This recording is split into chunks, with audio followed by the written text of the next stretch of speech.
Какво сме си натресли, бе? За пръв път ли ти бяга курва? Само, че курвата се оказа дъщерята на шефа на Геле Боб, нали се сещате? И друг път са бягали при татко, ама не при тоя татко. Росен, какви са тия майчински инстинкти, бе? Антонов, осъзнаваш ли какво направи тук що, братле? Осъзнаваш ли? Поръча дъщерята на комисар Попов. Ти луд ли си? Това повече никога да не съм учил. Никога повече. Какво искаш да ти кажа?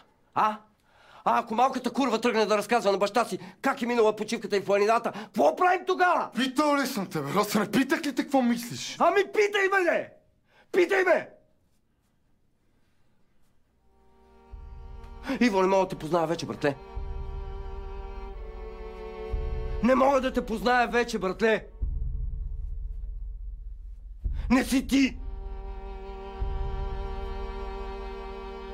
Всичко сме правили с тебе двамата. Всичко! Да, работили сме. Да, правили сме глупости. Но никога не сме преминавали някакви морални граници. Никога! Морални граници? Морал? Я се огледай, бе! Огледай се, бе! Виждаш ли някъде морал тук, бе? Виждаш ли някъде морал тук, бе? Има ли място тук за морал? Морал тук няма.